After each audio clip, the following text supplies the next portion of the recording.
네.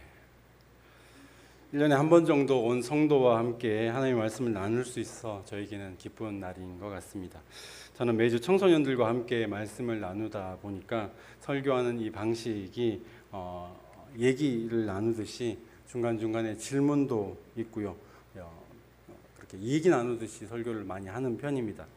오늘도 이 시간에도 몇 가지 질문을 하게 되겠지만 제가 질문한다고 해서 이걸 퀴즈라고 생각하시고 뭐 이렇게 정답하면서 말씀하실 필요는 없고요. 그냥 아시면 말씀하시면 되고 다 아시겠지만 그냥 속으로 말씀하셔도 충분합니다. 그렇게 저희 이야기를 편하게 귀로 그리고 눈으로 집중해서 들어주시면 감사하겠습니다.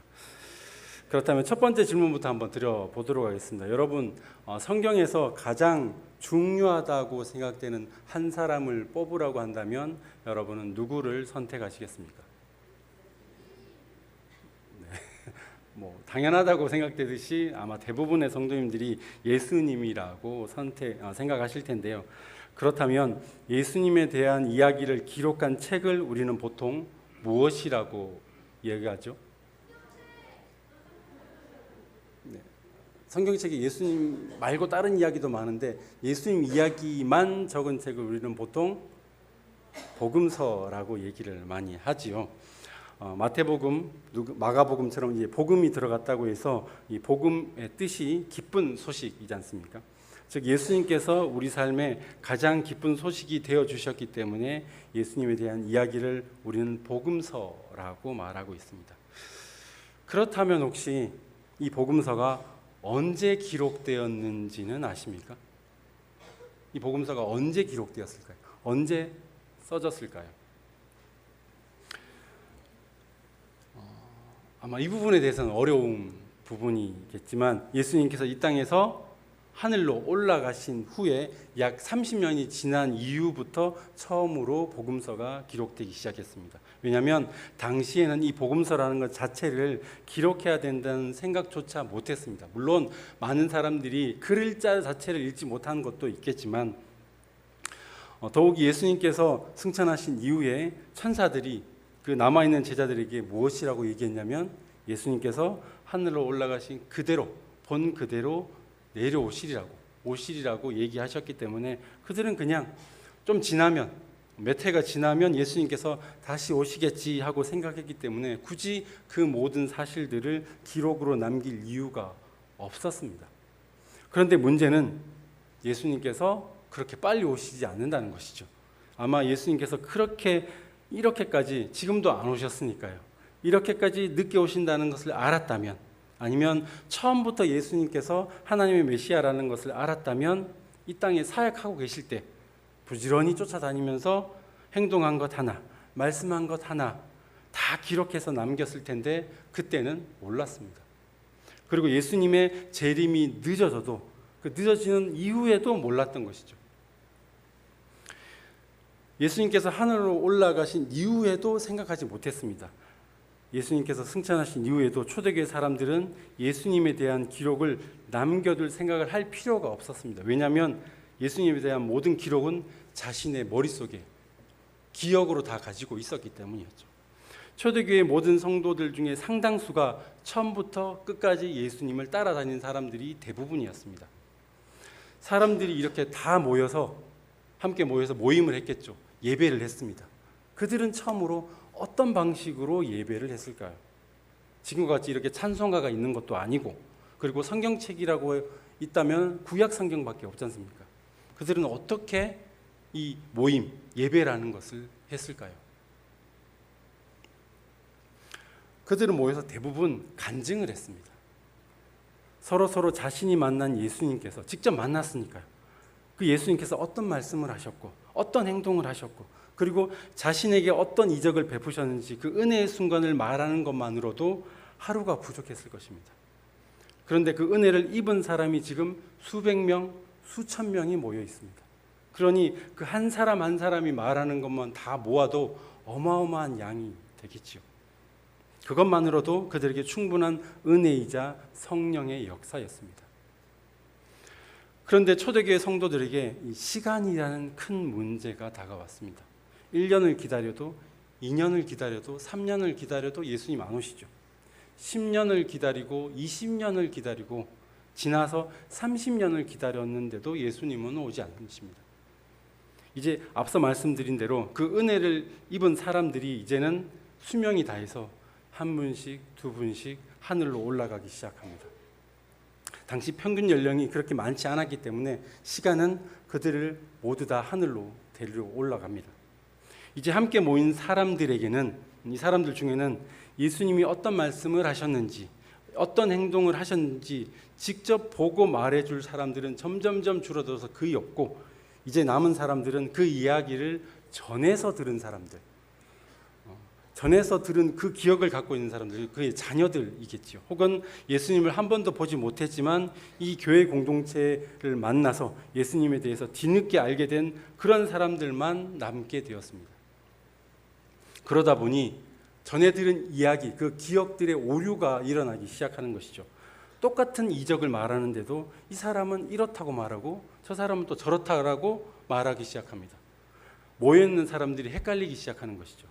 이제는 명확한 것이 무엇인지 기록을 해서 예수님에 대한 이야기를 하나로 모으는 것이 중요하겠다라는 생각을 그때서야 하기 시작한 것입니다. 그때 처음으로 예수님의 기록을 다 모아서 책으로 만든 첫 번째 사람을 신학자들은 추측하기로 마가 혹은 마가와 함께하는 공동체, 그러니까 마가 교회인 것이죠. 그들이 처음으로 이 책을 썼다라고 보고 있습니다. 그리고 그 책을 받아서 본 누가와 누가의 공동체는 이 책을 보니 빠진 부분이 너무 많다. 그래서 마가복음에서 빠진 부분들을 다시 또 찾아내고 더 많이 보충하고 보완해서 더 많이 채우게 됩니다. 그래서 마가복음에 비해서 누가복음은 2배 정도 분량이 많습니다. 같은 내용인데도 더 많이 2배 이상이 더 기록되어 있습니다.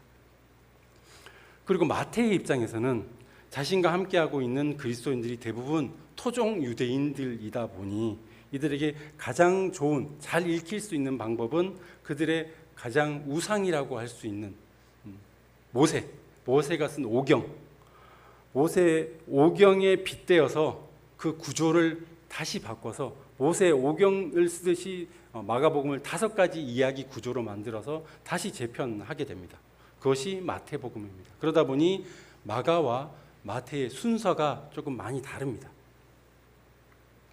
그렇게 각 지역에 있는 교회들은 예수님께서 승천하신 지 30년, 40년이 지난 세월이 흐른 뒤에도 자신의 공동체를 더욱 단단하게 하기 위해서 이 책들을 잘 활용했고, 그렇게 그 교회들은 든든히 서가는 중이었습니다. 그런데 이제 가장 큰 문제가 그들에게 나타났습니다. 최후의 가장 큰 문제가 무엇이냐면 예루살렘 성전이 실제적으로 완전히 파괴돼 버렸습니다. 이것은 역사적인 기록에 남겨져 있는데 AD 70년, 그러니까 예수님께서 승천하신 지 약 40년이 지난 뒤에 이스라엘 사람들이, 특히 진보적인 성향을 가진 사람들이 나라의 독립을 위해서 전쟁을 일으켰습니다. 로마로부터 완전한 독립을 하기 위해서 그들이 무력을 사용해서 예루살렘 성을 탈환을 시도한 것이죠. 예루살렘 도시 안에 있는 모든 로마 사람들을 죽이거나 쫓아내버렸습니다. 로마의 입장에서 보면 저기 멀리 변방에 자그마한 나라가 반란을 일으킨 별것 아닌 사태로 볼 수도 있겠지만 로마는 이 문제를 크게 생각했습니다. 작은 나라가 이렇게 한 나라이긴 하지만 작은 나라가 이렇게 독립하게 되면 그 여파가 옆 나라로 번질 수 있다라고 생각한 것이죠. 그래서 당시 가장 위대하다고 이름난 티투스 장군, 나중에 왕이 되기도 합니다. 이 티투스 장군을 앞장 세워 예루살렘 정복을 지시합니다. 강력하고 압도적인 군사력으로 예루살렘은 그 즉시 멸망하게 됩니다. 그래서 그때 성전이 완전히 다 박살이 나게 되는 것이죠. 그래서 지금도 예루살렘에 가면 성전은 다 파괴되었고 한쪽 벽면만 남아 있습니다. 그래서 그 벽을 통곡의 벽이라고 얘기를 하죠. 지금도 유대인들은 그 벽을 붙잡고 기도하고 있습니다. 이렇게 성전이 무너지게 되자 유대인들에게는 하늘이 무너진 것 같은 상황이 되었습니다. 왜냐하면 그들은 그때도 완전히 성전 중심의 삶을 살아가고 있었습니다. 모세의 율법을 헌법으로 사용하는 나라가 이스라엘이었고요. 죄를 지어서 판결을 받은 후에도 완전한 죄사함을 위해서 성전에서 제사를 드려야만 했습니다. 그래서 제사장과 서기관들의 역할이 중요했고, 예루살렘이라는 도시는 그 경제 상황 자체가 성전에 제사를 드리기 위한 모든 물품들과 그런 제사 양식들, 제사들, 물품들, 이 경제 생활 전체를 운영하고 할 수 있는 그곳이 바로 예루살렘이었습니다. 그런데 이 성전이 하루아침에 완전히 없어졌으니 직업을 잃는 것은 물론이고 유대인들의 습관과 같이 하는 하루 3번 성전으로 나아가 기도하던 그 삶의 방식조차 완전히 없어져 버린 것입니다. 그렇지만 이 상황에도 살아남기 위한 세력이 있었습니다. 이스라엘 독립전쟁으로 많은 세력이 없어졌지만 유일하게 남은 세력이 바로 바리새파였습니다. 예수님이 시대에도 바리새파가 강했고 그 이전부터 강했던 이 바리새파가 그때에도 남아 있었습니다. 왜냐하면 그들 중에 친로마파가 아주 강력했거든요. 친로마파가 굳건하게 살아남았습니다. 하지만 삶의 기둥과 같은 성전이 없어졌으니 이제는 그들은 새로운 길을 모색해야만 했습니다. 그들은 수년 동안 고민하고 또 고민해서 얌니아라는 곳에 그 지역에 함께 모여서 앞으로 성전 없이 회당 중심으로 야훼 신앙을 지키는 방법, 그리고 랍비를 중심으로 말씀을 교육하는 방법 등 유대인의 정체성을 지키기 위한 방법을 확정지었습니다. 그때가 바로 AD 90년 정도 됩니다. 성전이 70년에 무너졌고요. 약 20년이 흐른 뒤 이 얌니아 회의라는 회의를 통해서 그들은 우리 유대인들은 이렇게 살아갈 것입니다 라고 결정을 했습니다. 여기서 우리에게 중요한 것은 이 바리새파 유대인들이 예수님을 따르는 사람과 아닌 사람을 구분하기 원했습니다. 왜냐하면 로마인들의 입장에 보면, 왜냐하면 로마인들이 거의 대부분 그 지역뿐만이 아니라 지중해를 중심으로 한 모든 세상을 다스리고 있는 것이 로마였기 때문에 로마인의 입장에 보면 유대인들은 다 그냥 유대인이죠. 다 똑같은 유대인이라고 하나라고 보는 것입니다. 이 사람이 예수님을 믿는 유대인인지 아니면 야훼 하나님을 믿는 유대인인지 구분하지 못했습니다. 그것이 오히려 바리새인들의 입장에서는 억울했죠. 자기들은 로마에 최선을 다했는데 로마인들은 우리를 똑같이 취급하고 있으니까요. 그래서 예수님을 따르는 사람들을 그때 이 얌니아회에서 이단이라고 선포를 하고 자신들과 선을 그어버렸습니다.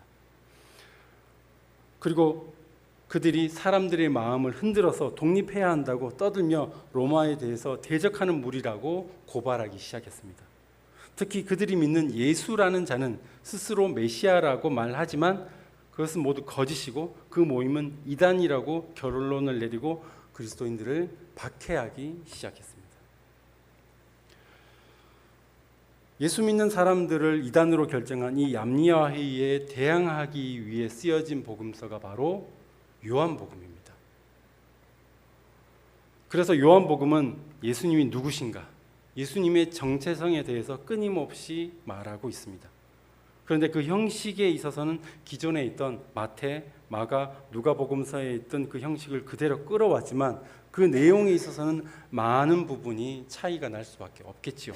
그래서 기존의 비슷한 형식을 가진 마태, 마가, 누가복음은 같은 관점을 가지고 이야기한다고 해서 우리는 공관복음이라고 이야기를 하고 요한복음 완전히 다른 시선으로 보아야 합니다.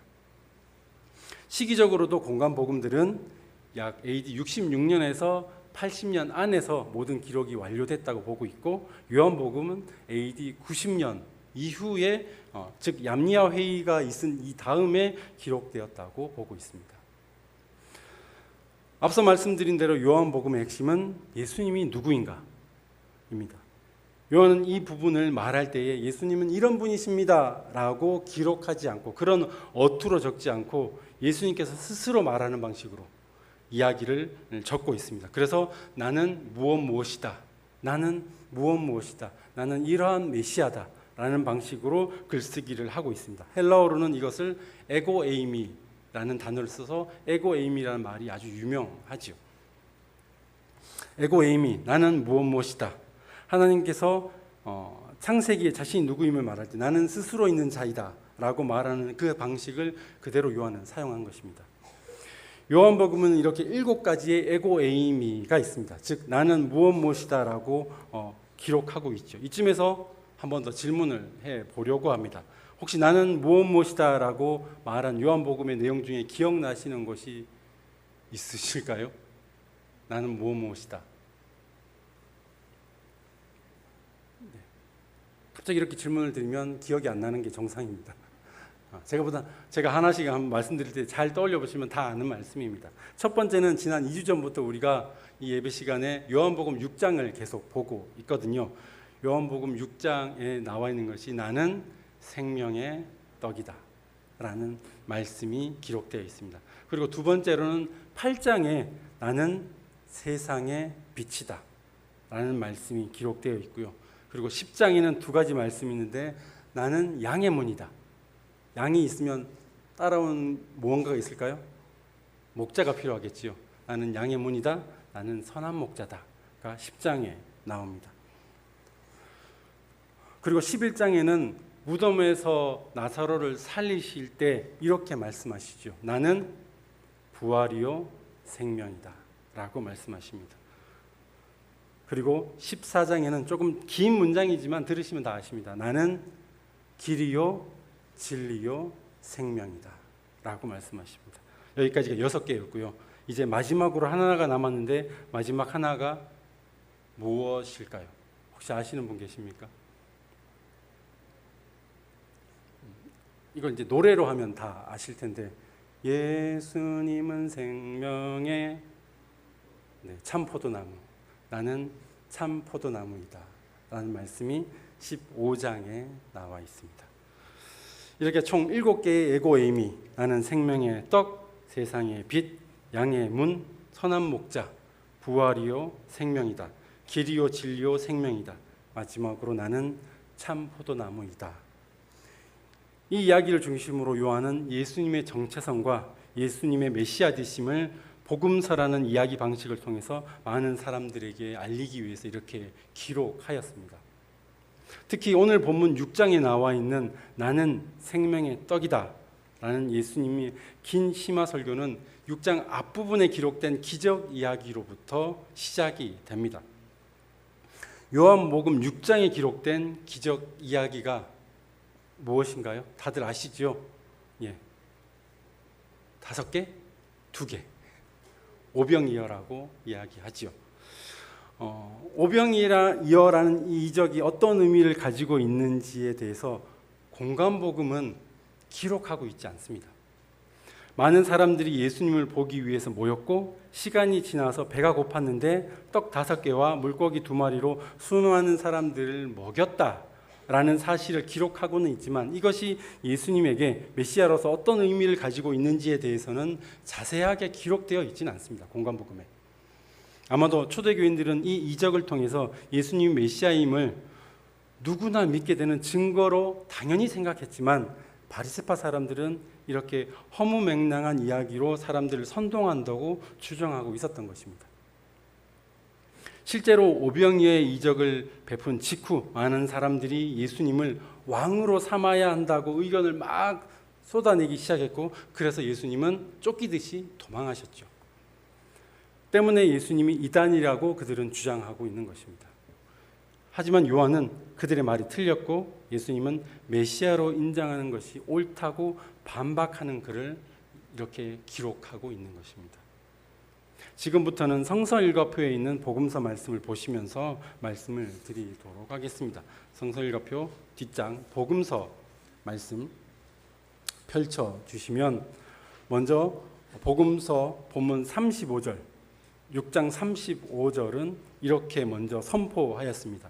예수님께서 이르시되 나는 생명의 떡이니 내게로 오는 자는 결코 줄이지 아니할 터요 나는 나를 믿는 자는 영원히 목마르지 아니하리라. 예수님께서 자신이 생명의 떡이라고 말씀하십니다.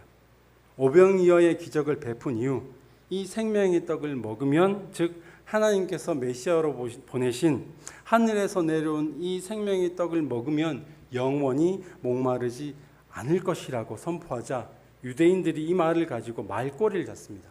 첫 번째로 생명의 떡에 대한 출처의 문제를 붙잡고 있는 것이죠. 사람이 하늘에서 내려오는 것이 말이 되냐? 날개가 달린 것도 아니고 무슨 수로 하늘에서 당신이 이 땅에서 내려왔느냐라는 글자만 보고 꼬리를 잡고 있는 겁니다.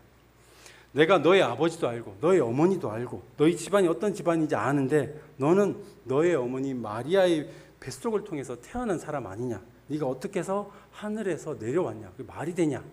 라고 엉뚱한 질문, 전혀 이해하지 못하는 질문을 하고 있습니다. 왜냐하면 이 유대인들에게 하늘에서 내려온 떡, 하늘에서 떡이 내려왔다라고 하면 무엇을 생각하게 될까요? 전통적인 유대인이라면 하늘에서 내려온 떡이라면 자기 조상들이 먹었던 그 옛날 광야에서 먹었던 하늘에서 내려온 떡, 그 만나를 생각하는 것이 당연합니다. 당신이 어떻게 만나냐라고 말을 하는 것이죠. 하지만 예수님은 이 물음에 대해서 이렇게 대답하십니다. 내가 하늘에서 내려온, 즉 하나님께서 내려오신 생명의 떡이라는 것을 믿는 자만이 영생을 가지게 된다. 영생이라고 하면 사람이 한번 태어나서 죽지 않고 영원히 사는 것이 아니라는 것을 다 아시리라 생각됩니다. 여기서 말하고 있는 이 생명, 영생에 포함되어 있는 이 생명은 육체의 생명을 말하는 것이 아니지요. 우리가 가진 영혼의 생명을 말하고 있는 것입니다. 앞서 우리가 공동기도문을 통해서 함께 고백한 것 같이 이 땅에서의 삶에 얽매여 살아가는, 즉 끝내 죽게 되는 그런 옛사람의 삶을 버리고 오직 하나님께서 주신 의와 거룩으로 다시 태어나 새 사람이 되는 그 순간 영원한 삶, 즉 영생이 시작되는 것입니다. 예수님께서 굳이 자신을 하늘에서 내려온 떡이라고 말씀하신 이유는 자신을 보내신 분이 하나님이라는 것을 강조하기 위해서입니다. 예수님이 생명의 떡이라는 것은 육체의 생명을 살리는 양식을 말하는 것이 아니라 영혼의 생명을 살리는 양식이기 때문이죠. 오병이의 이적을 보이셨을 때 실제로 많은 사람들이 떡 5개와 물고기 2마리를 먹고 많은 사람들이 배불렀습니다. 하지만 이 양식을 단지 내 육체의 배를 불리는 생명의 양식으로 믿는다면 그것은 마치 자기 조상들이 광야에서 육신의 생명을 살리기 위해 먹었던 만나와 똑같을 뿐이라고 말하고 있는 것입니다. 왜냐하면 그 조상들은 만나를 먹었지만 영생에 들어가지 못하고 다 광야에서 죽었기 때문이죠. 하지만 예수님을 육신을 살리는 떡이 아니라 영혼을 살리는 떡, 참된 생명의 떡으로 받아들이고 그것을 먹는다면 너희는 영생으로 들어가게 될 것이라고 지금 말하고 있는 것입니다. 똑바로 이해를 해라 라고 말하는 것이죠. 그래서 예수님께서는 44절에 이렇게 말씀하십니다. 나를 보내신 아버지께서 이끌지 아니하시면, 즉 믿음을 주시지 아니하시면, 그 영생을 가지지 아니하면 아무도 내게로 올 수가 없으니 오는 그를 내가 마지막에 다시 살리리라. 그리고 47절에는 진실로 진실로 너희에게 이르노니 믿는 자는 영생을 가졌나니 내가 곧 생명의 떡이니라 라고 말씀하시는 것입니다. 두 번째는 이 생명의 떡에 대한 용도입니다. 예수님께서 생명의 떡이라는 것을 믿고 그것을 먹은 사람들이 이제 어떻게 살아가야 하는가입니다. 우리 교회는 매월 첫째 주일 예수님의 살과 피를 먹는 성찬식을 하고 있습니다. 앞서 말씀드린 것 같이 그것을 먹는 것, 그냥 그것을 먹었다고 해서 뭔가 특별한 의미가 되는 것이 아닙니다. 특별한 몸이 되는 것이 아니죠. 성찬식은 이것이 예수 그리스도의 생명의 떡이고 예수 그리스도의 생명의 음료라는 것을 믿는, 그것을 먹는 순간 우리는 영생을 살아가고 있음을, 우리가 지금도 영생을 살아가고 있음을 다시 한 번 더 확인하는仪式입니다. 그래서 우리는 이 떡을 들고 이 잔을 들고 한 목소리로 외치지요. 이달에도 이렇게 살겠습니다. 이런 마음으로 살아가겠습니다. 즉 예수님의 생명의 떡을 먹는 우리는 그것으로 끝나지 않고 우리가 다시 생명의 떡이 되어서 다른 이들에게 생명의 떡을 나눠줄 수 있는 삶을 살기로 다짐하는 것입니다. 생명의 떡, 생명의 음료를 먹은 후에 나만 그것을 먹는 것으로 끝난다면 그 옛날 이스라엘 조상들이 먹었던 만나, 단지 육체의 배고픔을 채우기 위해 먹었던 만나, 그리고 오병이의 기적을 통해서 예수님께서 나누신 빵과 물고기를 먹고 배부르게 잘 먹었다로 끝나는 삶과 같다는 것이죠. 예수님을 생명의 떡이라고 믿는 것은 당연하고 그 생명의 떡을 먹은 후에 이제 자신이 내가 생명의 떡이 되어 이웃을 위한 영혼의 양식이 될 수 있기를 바라는 삶을 살아야 한다는 것입니다.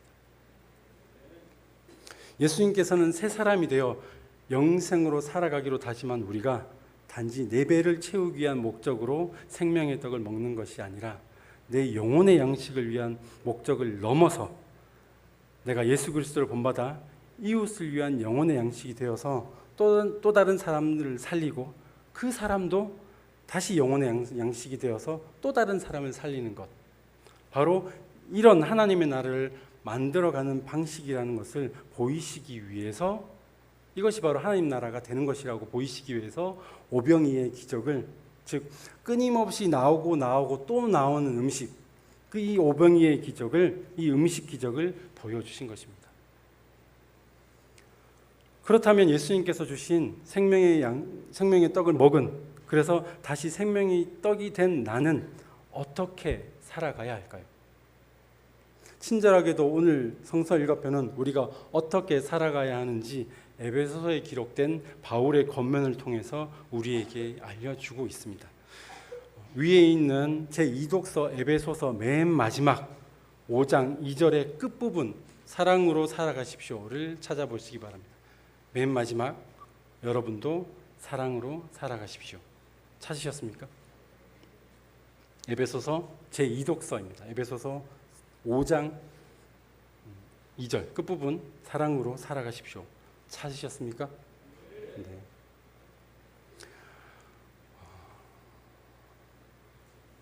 바울은 이렇게 권면하고 있습니다. 여러분도 사랑으로 살아가십시오.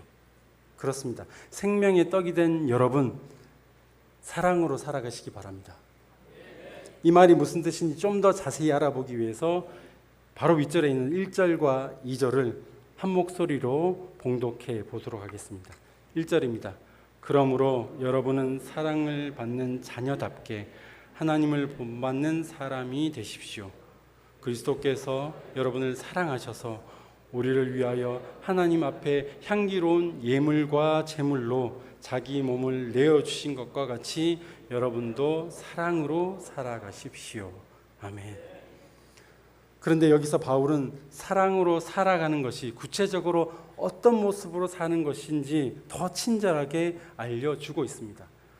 윗절 위로 보시면 제2독서 4장 25절부터 55장 2절까지 쭉 기록되어 있는데, 이번에는 이 본문 전체를 제가 한 절, 여러분들 한 절하여 교독으로 말씀을 읽어보도록 하겠습니다. 제가 먼저 읽겠습니다. 그러므로 여러분은 거짓을 버리고 각각 자기 이웃과 더불어 참된 말을 하십시오. 우리는 서로 한 몸의 지체들입니다.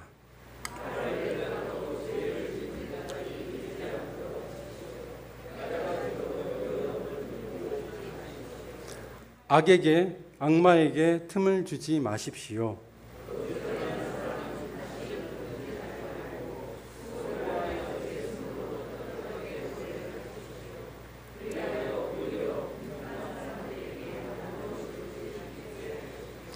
나쁜 말은 입 밖에 내지 말고 덕을 세우는 데 필요한 말이 있으면 적절한 때에 해서 듣는 사람에게 은혜가 되게 하십시오.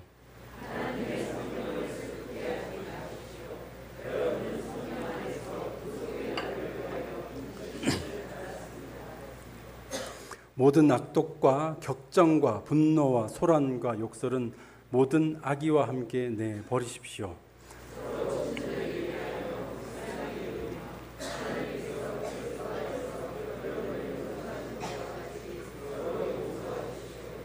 그러므로 여러분은 사랑을 받는 자녀답게 하나님을 본받는 사람이 되십시오. 그리스도께서 여러분을 사랑하셔서 우리를 위하여 하나님 앞에 향기로운 예물과 제물로 자기 몸을 내어주신 것과 같이 여러분도 사랑으로 살아가십시오. 아멘. 하나님의 생명의 떡이 되신 여러분, 이렇게 사랑으로 살아가시기 바랍니다. 사랑으로 살아간다는 말을 다른 표현으로 한다면 예수님과 같이 십자가를 진다는 표현도 가능하겠지요. 찬송가 461장은 우리에게 십자가를 질 수 있냐고 묻고 있습니다. 우리가 어떻게 대답해야 되는지 찬송을 통해서 함께 고백해 보도록 하겠습니다.